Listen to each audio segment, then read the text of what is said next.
प्रधानमंत्री नरेंद्र मोदी ने कहा, भारत सौर ऊर्जा के क्षेत्र में बन गया है आत्मनिर्भर।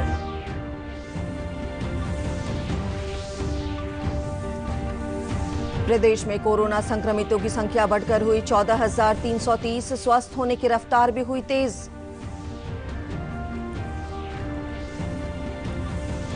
कोरोना महामारी को लेकर पटना, मुंगेर, बक्सर, सुपौल और मधेपुरा सहित कई जिलों में लॉकडाउन।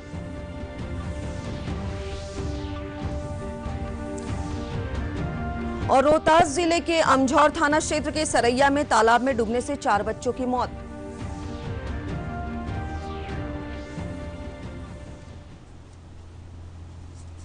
नमस्कार, मैं स्वस्तिका और अब समाचार विस्तार से। प्रधानमंत्री नरेंद्र मोदी ने कहा है कि देश सौर ऊर्जा के क्षेत्र में आज आत्मनिर्भर बन गया है। प्रधानमंत्री ने वीडियो कॉन्फ्रेंसिंग के माध्यम से मध्य प्रदेश के रीवा में बने 750 मेगावाट की अल्ट्रा मेगा सौर परियोजना राष्ट्र को समर्पित की। इस मौके पर प्रधानमंत्री ने कहा कि सौर ऊर्जा 21वीं सदी की जरूरत है। सौर ऊर्जा के क्षेत्र में देश में लगातार सार्थक प्रयास किए जा रहे हैं। प्रधानमंत्री ने कहा कि देश के विकास के लिए ऊर्जा बहुत ही महत्वपूर्ण है और सौर ऊर्जा से पर्यावरण संरक्षण को भी काफी बल मिलता है। पावर के मामले में दुनिया के टॉप 5 देशों में पहुंच गए हैं। साथियों, सौर ऊर्जा आज की नहीं बल्कि 21वीं सदी की ऊर्जा जरूरतों का एक बड़ा माध्यम होने वाला है।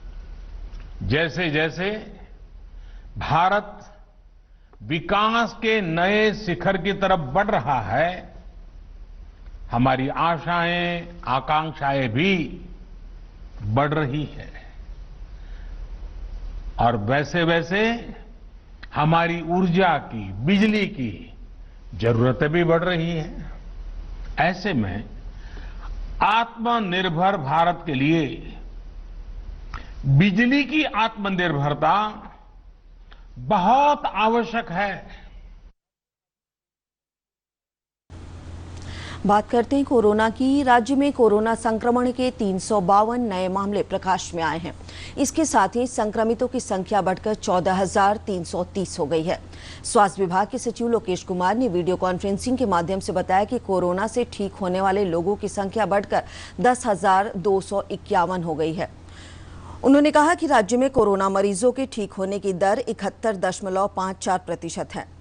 वहीं सूचना एवं जनसंपर्क विभाग के सचिव अनुपम कुमार ने कहा कि राज्य में नए राशन कार्ड बांटने का काम जारी है और अब तक 53% राशन कार्ड वितरित किए जा चुके हैं। उन्होंने कहा कि रोजगार की विभिन्न योजनाओं में अब तक 10 करोड़ 26 लाख से अधिक मानव दिवस सृजित किए जा चुके हैं।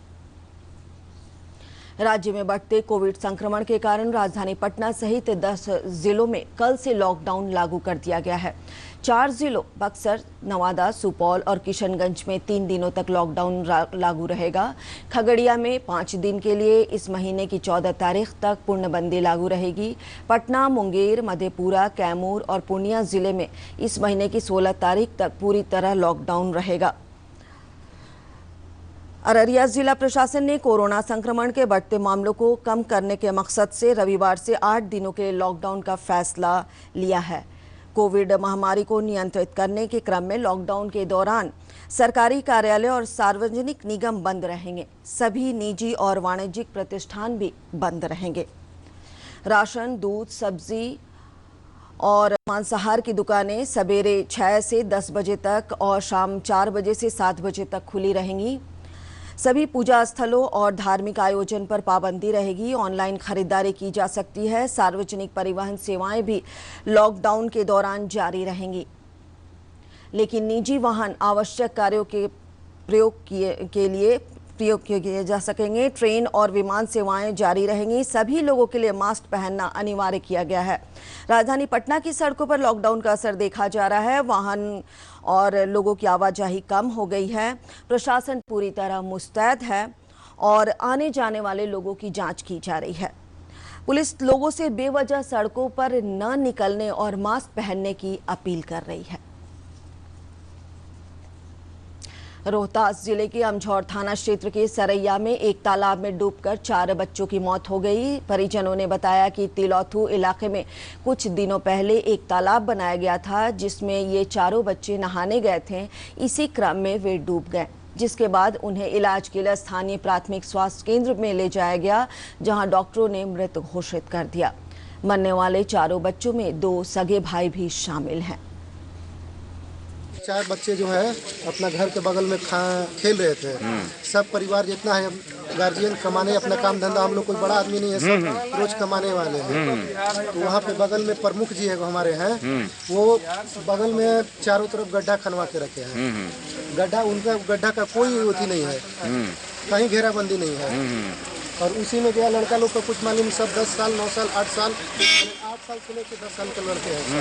और गए खेलने उसी में बारिश हो रहा था। 4 बच्चा आया था डूबा हुआ जी, जिसको भी चेक किए तो पता चला उसका तो हार्ट था ही नहीं है, खोपड़ी भी पूरी डायलेटेड था, नहीं आया वो मरा ही हुआ पहले से ही था। बच्चों की उम्र क्या रही होगी सर? उम्र वही 10 से 12 के बीच में सब बच्चे की उम्र है। सब एक ही परिवार के साथ? नहीं, उसमें से 3 एक परिवार का था, एक उसका चचेरा या पड़ोस का बच्चा था। पश्चिमी चंपारण जिले के लौकरिया थाना अंतर्गत वाल्मीकि नगर टाइगर रिजर्व क्षेत्र में सशस्त्र सीमा बल ने एक विशेष ऑपरेशन के तहत 4 नक्सलियों को मार गिराया है। एसएसबी की एक्शन टीम ने नक्सलियों की धरपकड़ के लिए एक अभियान चलाया था। इसी क्रम में हुई मुठभेड़ में 4 नक्सली मारे गए। मुठभेड़ में एसएसबी के एक इंस्पेक्टर भी घायल हो गए हैं। एसएसबी के महानिरीक्षक संजय कुमार ने बताया कि घटनास्थल से भारी मात्रा में अत्याधुनिक हथियार बरामद किया गया है। उन्होंने कहा कि घायल इंस्पेक्टर का इलाज जारी है और वे खतरे से बाहर हैं। हमारे एएसपी साहब हैं, लोकल पुलिस के ऑफिसर, सब लोगों ने मिलकर के प्लान किया और उस इलाके की घेराबंदी में ऐसा देखा गया कि हमारी टीम के ऊपर फायर आने लगा। फायर आने के बाद जो ज़रूरी कार्रवाई होती है पुलिस टीम ने भी और एसएसबी की टीम ने भी किया। सर्च में बाद में पता चला कि 4 नक्सल जो हैं वो वहाँ मृत पाए गए हैं और उनके वेपन जो हैं काफ़ी सोफिस्टिकेटेड वेपन है। मुझे लग रहा है कि शायद लूटे ही पुलिस के ही लूटे हुए वेपन होंगे। एक तो AK-56 सीरीज का है, 3 SLR हैं और एक 303 राइफल है। मत्स्य पालन के क्षेत्र में प्रदेश में काफी विकास हुआ है और बिहार देश भर में मछली पालन और इसके उत्पादन में 4थे नंबर पर पहुंच गया है। कृषि मंत्री प्रेम कुमार ने मछुआरा दिवस के अवसर पर मत्स्य पालकों के लिए दिए गए अपने संदेश में कहा कि आर्थिक पैकेज के तहत प्रधानमंत्री मत्स्य संपदा योजना के लिए 20,000 करोड़ रुपए का प्रावधान किया गया है। प्रदेश में एक कार्य योजना के तहत मत्स्य पालन के क्षेत्र में काम किया जा रहा है। श्री कुमार ने कहा कि बिहार राज्य मत्स्य प्रोत्साहन बोर्ड बनाकर मार्केटिंग और ब्रांडिंग का काम किया जाएगा। आर्थिक पैकेज की घोषणा की है, उसमें प्रधानमंत्री मत्स्य संपदा योजना की शुरुआत की है। इसके लिए 20,000 करोड़ का प्रावधान किया गया है। इससे मत्स्य पालन के क्षेत्र में आवश्यक आधारभूत संरचना का विकास होगा, साथ ही 55 लाख लोगों को रोजगार मिलेगा। बिहार की सरकार भी माननीय मुख्यमंत्री जी के कुशल नेतृत्व में कृषि रोड मैप बनाकर राज्य में मत्स्य पालन को बढ़ावा दे रही है। कोरोना महामारी के बीच आर्थिक संकट से जूझ रहे कामगारों और आम लोगों के लिए केंद्र सरकार की विभिन्न कल्याणकारी योजनाएं वरदान साबित हो रही हैं। नवादा जिले में प्रधानमंत्री गरीब कल्याण योजना सहित उज्ज्वला और जनधन योजनाओं का लाभ आम जन आगे आकर ले रहे हैं। प्रवासी कामगार रेहान ने बताया कि अब उन्हें अपने गांव में ही काम मिलने से बाहर जाकर रोजगार खोजने की जरूरत नहीं है। वहीं उप विकास आयुक्त वैभव कुमार ने बताया कि जिला स्तर पर अभियान चलाकर कामगारों को उनके कौशल के अनुसार काम दिया जा रहा है। आज ये तैयार पंचायत हमारा है अकबरपुर प्रखंड अंतर्गत। इसमें वृक्षारोपण का काम जल जीवन हरियाली योजना के अंतर्गत कराया गया है। इसमें हमारे 2 श्रमिक बंधु जो कि बाहर थे, हमारे माइग्रेटरी वर्कर, उन लोगों को इसमें वनपाल नियुक्त किया गया है, जिनकी जिम्मेदारी इन पौधों को अच्छे से रखना होगा। साथ ही साथ में यहाँ पर जो भी हमारे 2 यूनिट पौधे लग रहे हैं, ये सभी काष्ठकार प्रजाति के पौधे हैं। उधर खगड़िया जिले में प्रधानमंत्री सुरक्षित मातृत्व योजना का लाभ पंचायत स्तर पर गर्भवती महिलाओं को मिल रहा है। इस योजना के तहत हर माह की नियत तारीख पर स्वास्थ्य केंद्रों में गर्भवती महिलाओं की स्वास्थ्य जांच कर उन्हें मुफ्त दवाइयां दी जा रही है। प्रभारी चिकित्सा पदाधिकारी डॉक्टर राजीव कुमार ने बताया कि कोरोना संक्रमण के फैलाव को देखते हुए गर्भवती महिलाओं को विशेष सतर्कता बरतने की सलाह दी जा रही है। लैब के द्वारा routine examination, blood ESR, blood sugar, hepatitis B, VDRL इत्यादि जांच की जाती है। और क्या क्या सलाह दिया जाता है? और सलाह दी जाती है जो भी गर्भवती महिला है उसको आयरन की गोली एवं कैल्शियम की गोली दी जाती है। खबरों में आगे बढ़ते हैं। आगामी बिहार विधानसभा चुनाव के लिए राजनीतिक दलों के बीच सरगर्मी शुरू हो गई है। एनडीए में शामिल दल भाजपा और जदयू जहां चुनाव निर्धारित समय पर कराने के पक्षधर हैं, वहीं महागठबंधन में शामिल कांग्रेस और राजद ने कोरोना संक्रमण के बीच चुनाव कराने के पक्ष में नहीं है। सत्ता पक्ष और विपक्ष से जुड़े विभिन्न दलों के प्रवक्ताओं ने विधानसभा चुनाव के मुद्दे पर अपनी अपनी राय जाहिर की है। देखिए, बिहार विधानसभा के चुनाव कराए जाने का निर्णय भारतीय निर्वाचन आयोग ने लिया है और सभी राजनीतिक दलों के परामर्श के पश्चात निर्वाचन आयोग का यह फैसला है। चुनाव समय पर होंगे और इसकी तैयारियां जनता दल यूनाइटेड ने पूरी मुकम्मल कर ली है और हम चाहते हैं विकास के लिए, सुशासन के लिए और राज्य को राष्ट्रीय मानचित्र पर सम्मानजनक स्थान दिलाने के लिए।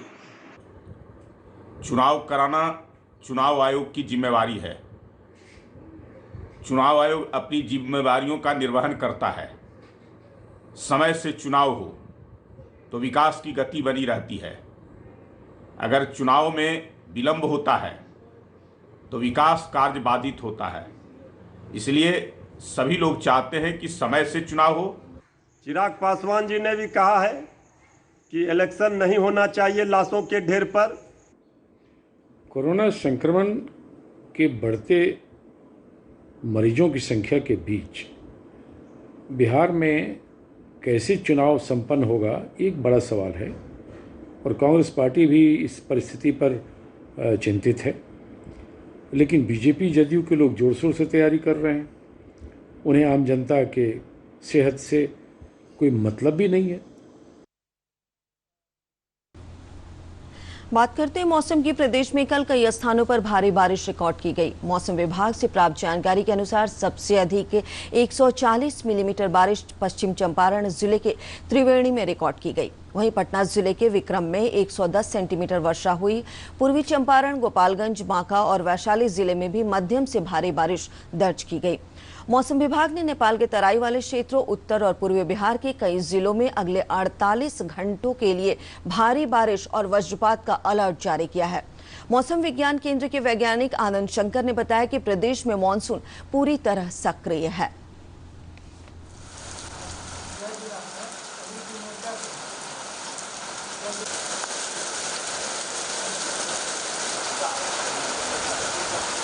पिछले 24 घंटे में बिहार राज्य के अधिकांश हिस्से में वर्षा हुई है, जिसमें सबसे ज़्यादा पश्चिम चंपारण के त्रिवेणी में 141.6 मिलीमीटर रिकॉर्ड हुई है। मानसून की अक्षीय रेखा बिहार के तराई से सटे जिलों से होकर गुजर रही है, जिसके कारण नेपाल से सटे बिहार के जिलों में एक दो स्थानों पर अगले 48 घंटे में भारी से अति भारी बरसात का पूर्वानुमान है। वहीं प्रदेश में वज्रपात की अलग अलग घटनाओं में 9 लोगों की मौत हो गई है। सबसे अधिक अररिया जिले में 5 लोगों की मौत हुई। पूर्णिया में 2, बांका और किशनगंज जिले में एक व्यक्ति की वज्रपात से जान चली गई। नेपाल के जलग्रहण क्षेत्रों और प्रदेश में हो रही लगातार बारिश के कारण नदियों के जलस्तर में बढ़ोतरी का सिलसिला जारी है। केंद्रीय जल आयोग से प्राप्त जानकारी के अनुसार गंडक नदी का जलस्तर गोपालगंज के डुमरिया घाट में खतरे के निशान से ऊपर है। वहीं बागमती नदी का जलस्तर सीतामढ़ी के रुन्नी सैदपुर और मुजफ्फरपुर के बेनीबाद में लाल निशान से ऊपर है। कमला बलान का जलस्तर मधुबनी के झंझारपुर में खतरे के निशान से 26 सेंटीमीटर ऊपर है। कोसी नदी का जलस्तर खगड़िया के बलतारा में खतरे के निशान से 59 सेंटीमीटर ऊपर है। पश्चिमी चंपारण से सटे नेपाल के तराई क्षेत्रों में लगातार हो रही बारिश से गंडक नदी के जलस्तर में बढ़ोतरी दर्ज की गई है। आज सुबह तक वाल्मीकि गंडक बराज से 2.5 लाख क्यूसेक पानी छोड़ा गया, जिससे नदी के किनारे बसे गांव को हाई अलर्ट पर रखा गया है। जिला प्रशासन और अभियंताओं की टीम तटबंधों पर सतत निगरानी रख रही है।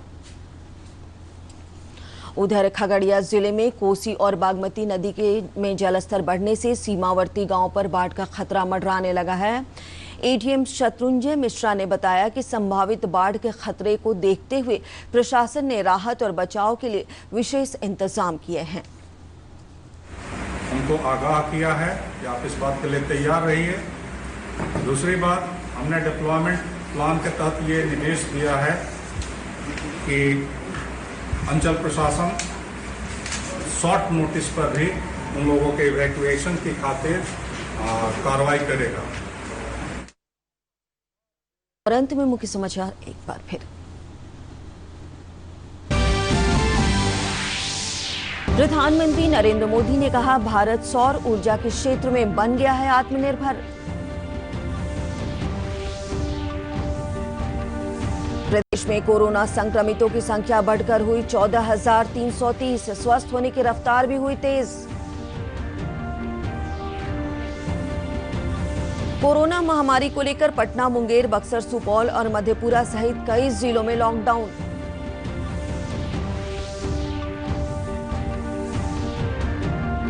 और रोहतास जिले के अमझौर थाना क्षेत्र के सरैया में तालाब में डूबने से 4 बच्चों की मौत।